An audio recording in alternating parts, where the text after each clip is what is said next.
The new Portuguese drama Seven Prisoners may not be on your radar, but should you check it out now that it's available on Netflix?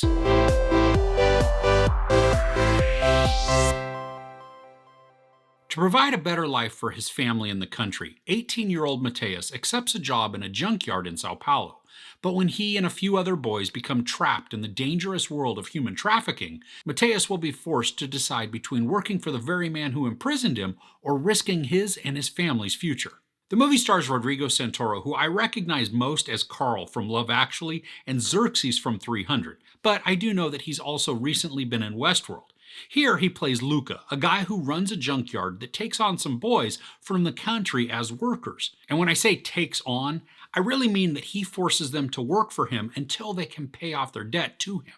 And how do they get that debt? Well, they came to work for him. And then on top of that, they have to pay for the ride from the country to the city, for their meager meals that they receive, and for the rotting bunks that they sleep on.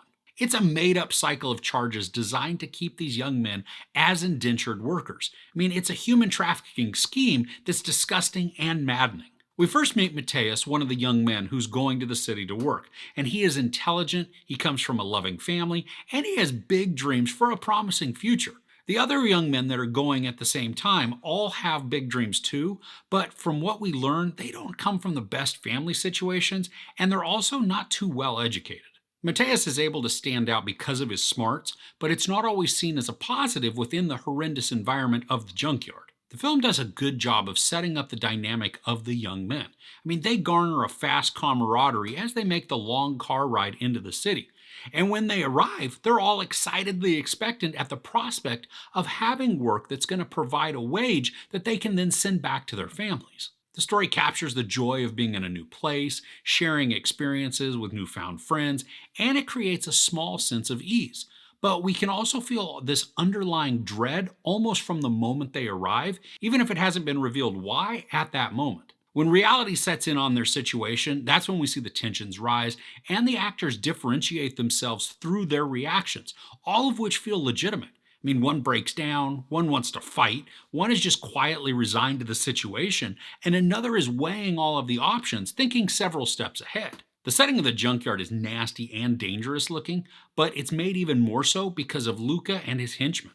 And both are armed so that they can't lose their investment of the young men. The heart of the narrative comes though through the progression of Mateus. Because he's the smartest of the young men, and it can be argued that he's even more intelligent than Luca, he's chosen for advanced tasks, some of which will then take him outside of the junkyard. One of the themes within this story is power.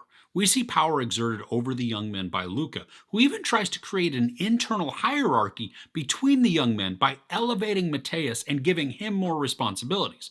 But Luca isn't the top dog either. He also has people that he answers to. The arc that brings about the most tension is when Mateus begins to be elevated in power and position. The dynamics that shift are fierce and even scary at moments. I think it would be very easy for us to get angry at Mateus or see him as another antagonist, but the story shows us a grooming process all the way along. And I love how we see the struggle within Mateus's eyes. He's doing his best to survive, especially when his choices boil down to compliance or suffering. And I'm not saying that the situations aren't frustrating and angering, because they are. But at one point I did have to check myself at the emotions that I was feeling towards Mateus. I love how conflicted the story made me.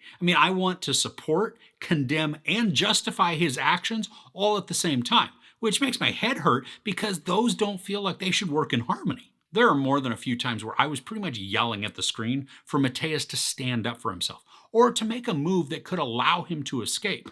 But in these moments, we also watch the character run through the scenarios in his head. He's playing each decision out and deciding if that outcome is worth the risk. And these are done quickly, and we're not shown all of the outcomes, but we do get to see the mental anguish that Mateus undergoes as he plays them all out in his mind, simply through his wonderfully emotive eyes. This is a pretty quick watch at only 93 minutes, but it does feel a little longer than that. There are several scenes that do feel repetitive, but I think they're shown to illustrate the slow influence that Luca is having on Mateus. It's not an overnight change, but something that comes on gradually, which I think is demonstrated well, but that still doesn't make the slower pace go away. The story does a good job of establishing the world that we're watching and then drawing us into it through sympathetic characters and situations that are meant to anger us with the injustice. The movie also highlights how trafficking takes on several forms and how it's a brutal cycle of abuse. And I especially found it convincing through the reactions of the young men, as some relinquish themselves to defeat, while others don't ever want to give up the idea of escape. The story also effectively shows the power hierarchy that exists, especially in this cruel environment where just about everyone answers to someone else, and where sometimes succeeding is the only means of survival.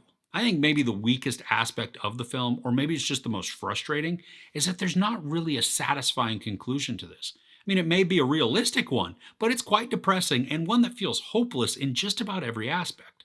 I wanted to experience a sense of justice, but this one hangs solidly in the real world outcomes where there aren't fairy tale endings, only the struggle to survive no matter where you're at. The acting is great, and the standout is Mateus. He provides a great emotional range and really sells his internal conflict through his progression. This is a decent watch, even though it's not always dynamic and spellbinding, but the message and topic are worthy of our attention. There's no sex or nudity, but there is profanity and some violence. I give 7 prisoners 3.5 out of 5 couches. There has been some very good content in recent years that tackle worthy social issues.